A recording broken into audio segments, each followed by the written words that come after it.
It's a lie that there is farm killings in South Africa.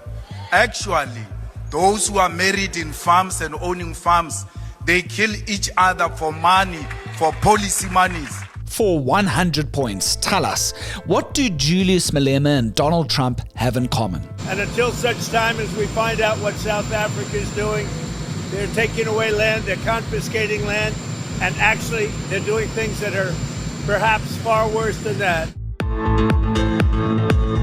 Well, according to our expert disinformation desk, the popular politicians have both said things about farm murders in South Africa that are not supported by one crucial ingredient: facts. And for News 24 journalists like Andrew Thompson and I, facts are our daily bread. The most important thing that we can do here, regardless of an agenda, regardless of our own ideologies, is to look through the murkiness of the political agendas and to find the facts. And as much research as we can possibly do. We talk next. Later in the show, trash is a ticking time bomb for Johannesburg. And finally, News 24 Food is cooking up the perfect midweek dinner. To stay tuned to The Lead for every edition, hit the follow and subscribe buttons on our Spotify, Apple, and YouTube podcast channels. And if you'd like to be in our next edition, mail us, thelead@24.com. My name's Graham Robenheimer. Let's chat all this and more right here on The Lead on News 24.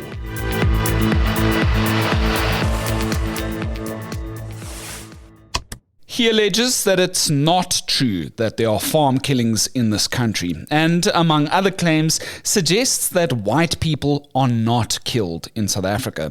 EFF leader Julius Malema's recent statements in Parliament were shared on social media but without verification. That's until News 24's Disinformation desk got wind of them. Investigative journalist Andrew Thompson has fact-checked Malema's assertions, finding, no truth behind them at all. He joins me in our Cape Town studios now. Andrew, finally we get to have an episode together. Welcome to The Lead. Hi Graham, thanks. It's good to be here and it's good to be debunking some stuff on The Lead. Fantastic. You've been really, really busy as of late. There's been a lot to sort of debunk, a lot of misinformation, disinformation doing the rounds. What initially piqued your interest regarding Malema's claims? What attracted you to specifically debunking this short speech that he had gave in Parliament recently? So Malema's speech in Parliament was largely around farm murders and it's been a flashpoint of conversation in South Africa for the last few months, sparked primarily through Donald Trump's re-election into office and many of his claims made around South Africa that have influenced pretty significantly policy on the ground in South Africa and in the US. And Malema's claims come a few weeks after AfriForum and other rights groups have been very vocal about this topic. But it seemed right to explore the claims that Malema was making in Parliament, that he was stating as fact, and to put those up as a good case to debunk or to prove one way or the other. Fantastic. And the article, of course, that we're talking about is Fact Check Malema's Claims on Farm Killings, White Victims and Secret US Surveillance. That's on the front page of News 24 trending today. I thought it would be prudent for us to go through every single of the specific statements or claims that Malema made during the speech. We'll play a clip of each of those and then we'll debunk them as we go, as per the findings for that. So let's start with the very first one of Malema's claims made in the speech to Parliament on which was uploaded by his party, the Economic Freedom Fighters, to YouTube on the 14th of April. We'll start with the very first one and let's play that clip very quickly. It's a lie that there is farm killings in South Africa. What evidence did you find to fact check this claim, Andrew? So we looked at South African Police Service data. We looked at AfriForum data. AfriForum has posted a lot about this. We looked at Transvaal Agricultural Union reports and independent studies from the Institute for Security Studies. It's a deeply contested statistic in South Africa, and it's complex to prove one way or the other. So in the article, we looked at all of these numbers and we presented them as these various parties, all of whom may or may not have vested interests.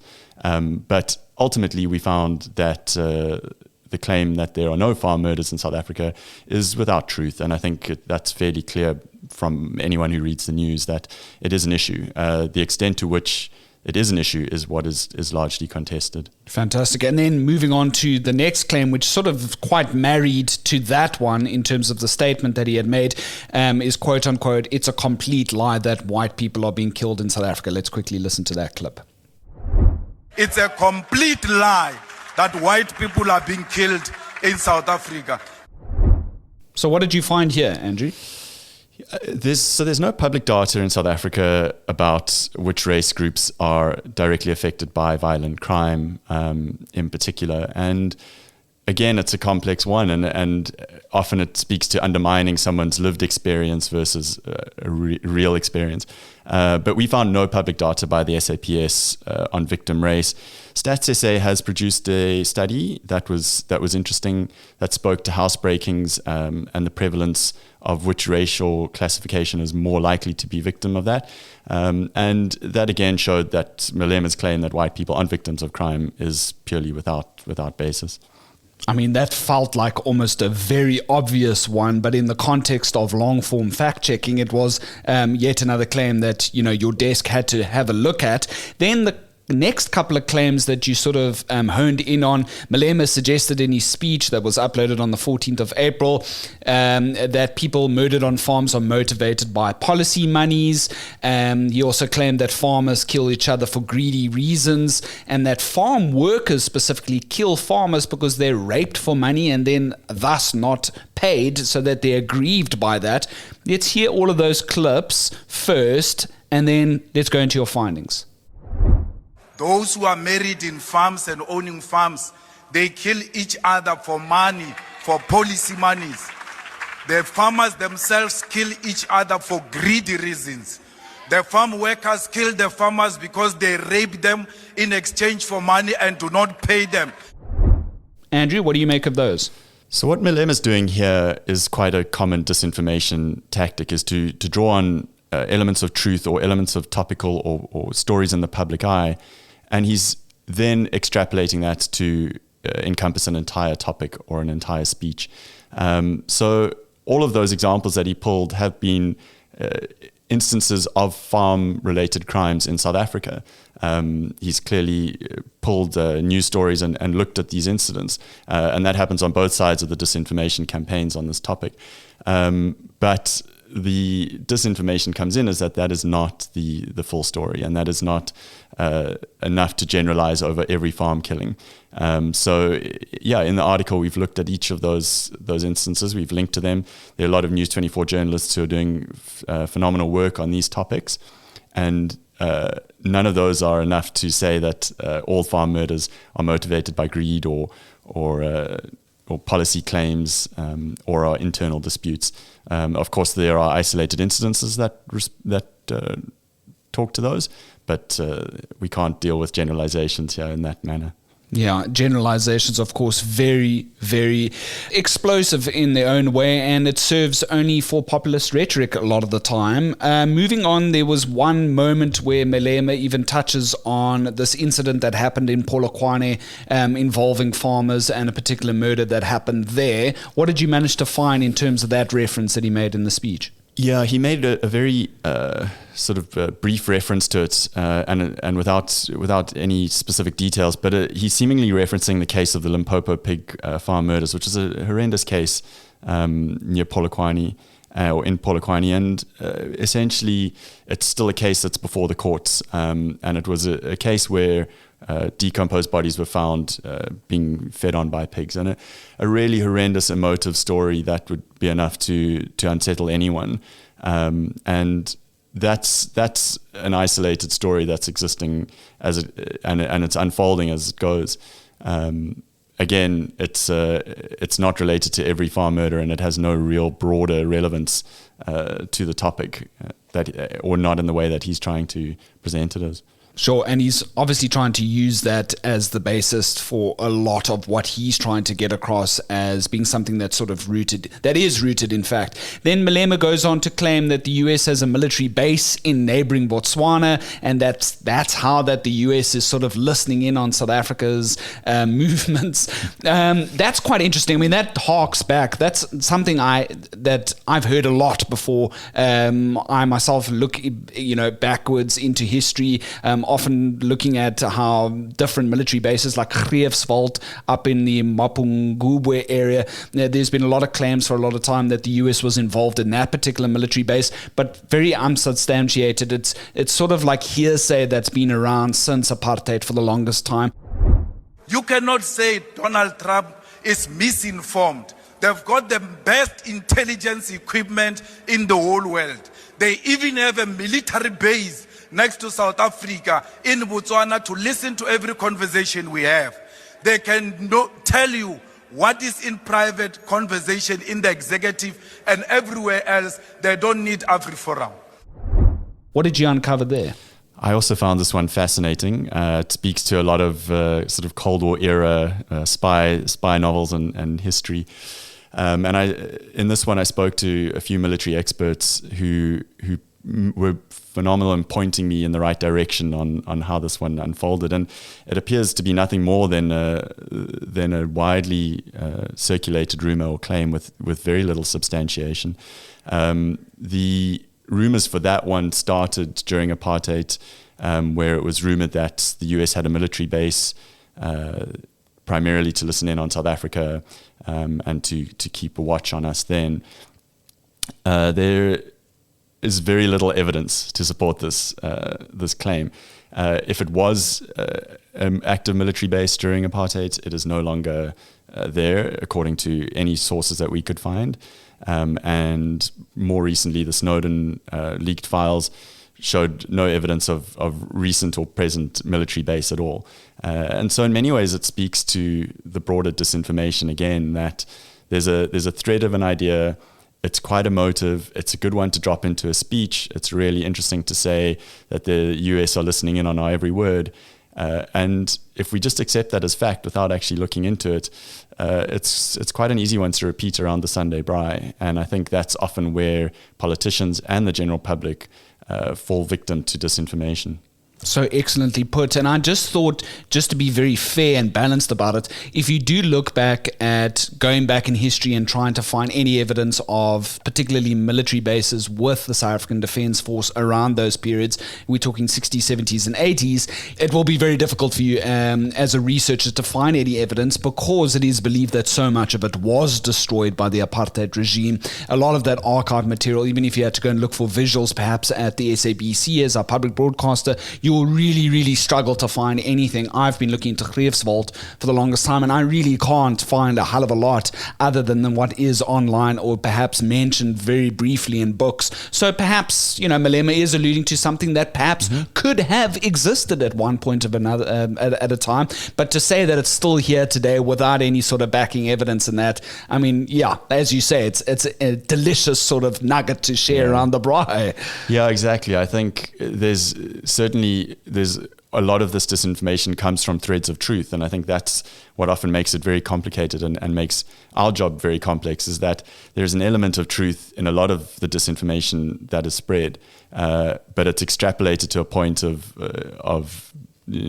total untruths, and it's that gets us intrigued and gets us listening and gets us reading and gets us engaging and gets us believing, and then you can then double down on the disinformation and expand it to suit your own narrative. So absolutely, there may well have been a military base in Botswana that we weren't aware of, but there's very little evidence that we could find that supports that there is a US military base listening in on South Africa's policies in present-day South Africa. And then I thought, very interestingly, Andrew, on the other side of this coin is that you've also gone to great lengths to debunk the similar sort of populist rhetoric being issued by the US President, Donald Trump. And of course, we know that Malema's speech now that was uploaded on the 14th of April, that was largely in response to the Trump administration's decision to pull the US aid here in South Africa amidst Trump's claims that white farmers are being targeted by the government here. There's a white genocide, wanton land grabs are happening. Of course, these are old claims that he continues to espouse on the Truth Social app. He said, quote unquote, how could we be expected to go to South Africa for the very important G20 meeting when land confiscation and genocide is the primary topic of conversation, he asks. They are taking the land of white farmers and then killing them and their families. The media refuses to report on this. The United States has held back all contributions to South Africa. Is this where we want to be for the G20? I don't think so. What did you find? A lot of it going back to what you already had, right? Yeah, I think a lot of this topic around farms, farm killings, land policies have been reignited by Trump's re-election into office and his very vocal stance on it, much of which we have debunked and which has been informed either intentionally or unintentionally by mis or disinformation. And so we've done a lot of that work, and it's complex and it's deeply emotive, and I think that's what makes it a difficult task. And in essence, in all of those stories, we found very little evidence that proves that the South African government is actively confiscating any land, or is acting on its expropriation act at this stage. Often the divergence of that topic is into, well, they're not doing it yet, and that's not within our realm. Our realm is to deal with the facts as they exist. So there's been very little proof that any of Trump's claims are actually happening at the scale that he's saying they are. And I think what's intriguing about this whole topic is that the EFF is as vocal about farm killings, but from the opposite side of the fence as Trump and AfriForum and various other political groups are.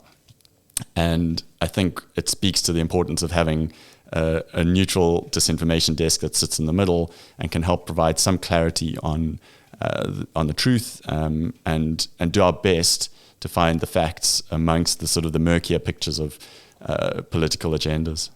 But then, Andrew, I completely agree with you. But then you get one of our readers, one of our listeners on News 24 that in our comment section, we have one from Concern62. He writes, or they write, when will the press learn that this is Malema's way of getting press exposure, quote unquote? They play into this devious plans each time, and all it does is propagate more racial tension. Your response to some of those views? Yeah, the comments on the disinformation articles are always interesting.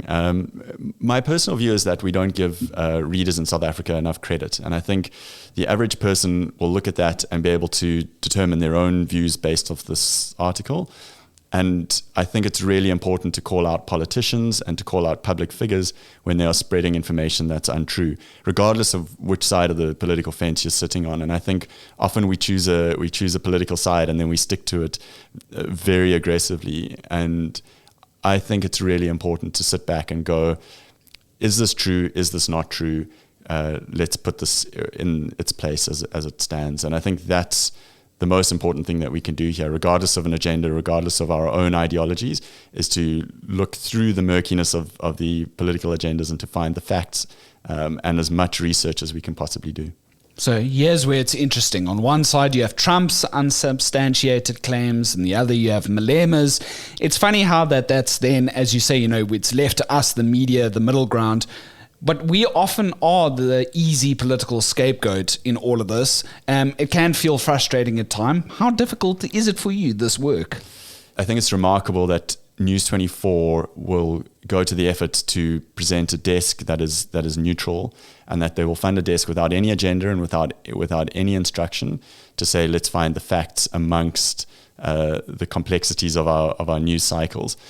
And that's really all of our focus. So it's a complex task, but I think as long as we can cut out the ideologies on either side and focus on as much of the facts as we can, then we're on safe grounds. We'll always be upsetting someone. We'll always be disrupting someone's status quo, someone's belief of the world. And that's not our intention specifically. Our intention is simply to present people with facts. And it's not always so politically fraught. I mean, you've been in this specific seat for just a couple of months now, and I also only just started quite recently, and I came to you with this video of what appeared to be like a wrestler posing as the very famous Hollywood Hulk Hogan in South Africa, and there's, some of the writing around the videos that had gone viral of this, apparent wrestler posing as Hulk Hogan seemingly suggested that this was indeed the Hulk Hogan coming to schools in the country and, hanging out with the kids and taking pictures and everything. But even that could be something that's worth, looking into and finding whether or not it's true or not, right? Absolutely. I think disinformation and misinformation takes many different forms, and often it is a form of entertainment in many ways.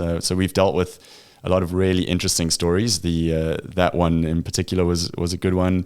We've also dealt with stories around the supposed 13th grade being introduced into South Africa, and I think a lot of the time it's a lighter topic that then gets expanded to a case where we actually have to step in and debunk. And a lot of the work that we do on the weekends is a slightly lighter take on misinformation. So we'll look at claims that South African street signs have been inserted upside down, or one of our big ones was a bridge that someone said was built unnecessarily where there was no water. And we actually tracked down the exact location where that bridge exists and found that it was actually a culvert. And we had the joy of being able to do some research into what makes a culvert different from a bridge.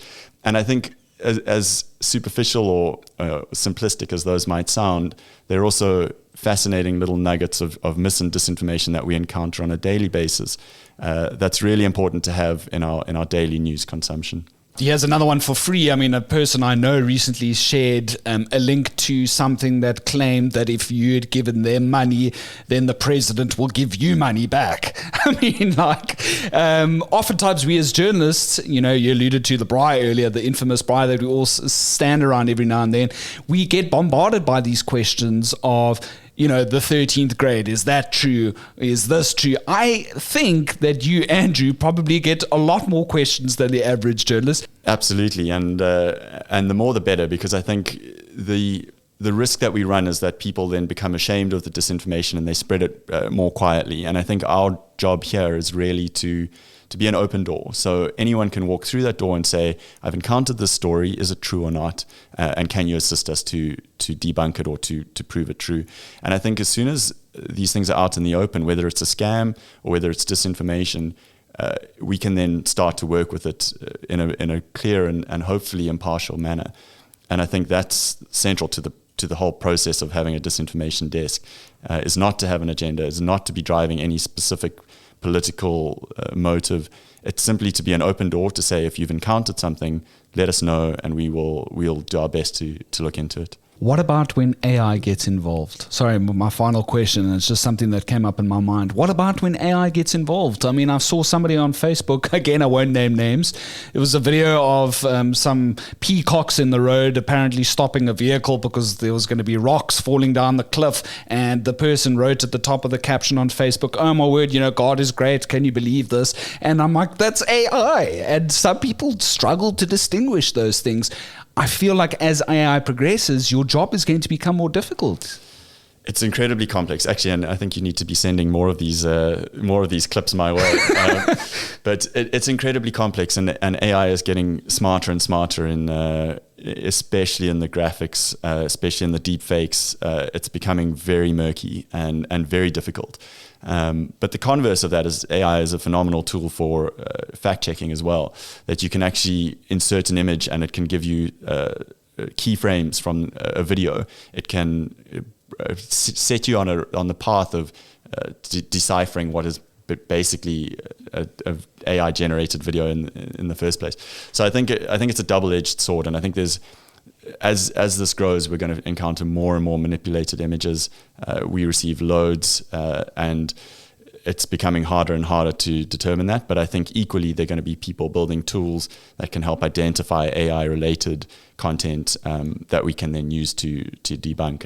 And hopefully the human role in the middle of that is able to collate these two things and figure out what's true and what's not. So for anyone listening right now, how did they get something through to you, Andrew Thompson, that they feel needs a thorough debunking? What's the best way they can get in touch? Would love to get any concerns or any disinformation leads. Our email address is debunk@news24.com, and we'll invest as much time as we can into any concerns that people have. And that's Andrew Thompson, our investigative journalist with the Disinformation desk at News24. Some fantastic articles going out over the last couple of weeks. You can basically Google News24 debunk, and it will bring up all the lists of the various articles there, including the ones we've been talking about, which is from 14th April. It's right, that headline's written, Trump is still wrong about South Africa's farmers and land expropriation. And of course, the focus of today's discussion on the lead has been the fact check, Malema's claims on farm killings, white victims, and secret US surveillance, both by Thompson himself. He's a busy man. Thanks so much for your time today. Thanks, Graham. I appreciate it.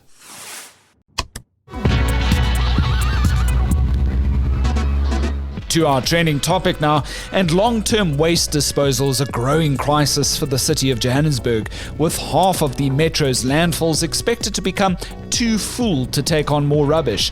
City waste entity Pick It Up says 6,000 tons of garbage are generated by Johannesburg's people every single day. That's being trucked to 4 sites, but 2 of these areas are reaching the end of their lifespan this year. That's the Marie-Louise and Ennerdale dumps. Pick It Up believes it can mitigate the problem by either converting the waste into gas to produce energy, by compacting the rubbish into cells to create space, or by supporting overall recycling efforts. And of course, acquiring more land, which is a plan for the Ennerdale site. Whilst Marie-Louise is only open today thanks to cell compaction technology. Private land lease is also another option for Pick It Up. But clearly, trash is a ticking time bomb for the metro. That story thanks to our journalist, Alex Patrick.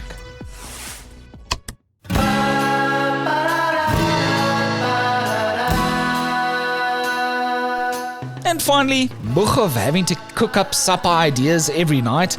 Well, News24's Herman Lensing reckons a quick quiche in the air fryer is the best midweek dinner solution. And it's really not that hard. Here's everything you need.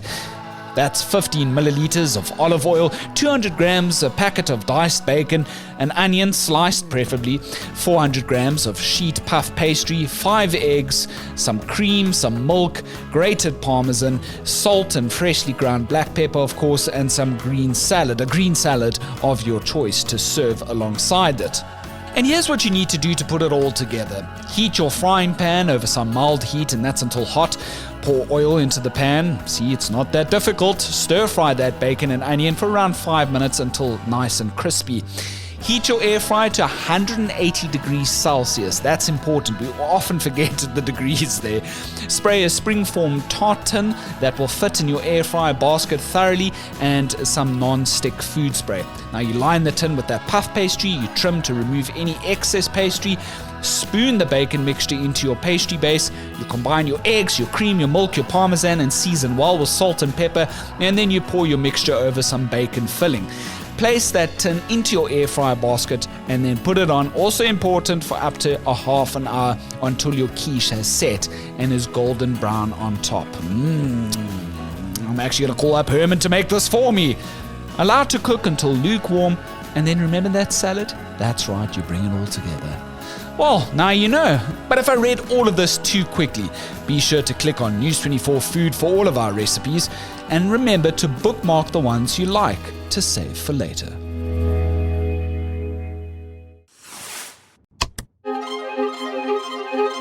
Looking to get lost in a new book? Well, this month's free audiobook for News24 subscribers is How Did We Get Here?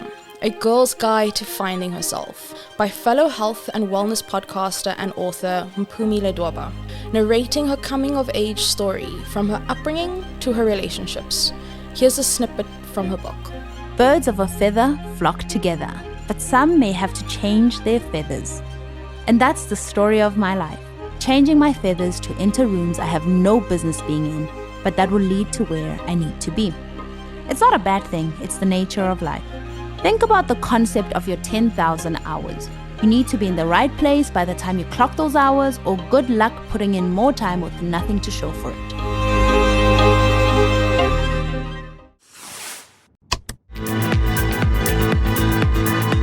Or from debunking Malema and Trump to midweek quiche recipes, News 24's got you covered on all fronts. We'd love more of your mails, comments, and especially voice notes to The Lead. You can mail us, thelead@24.com. That's to be heard in our next edition.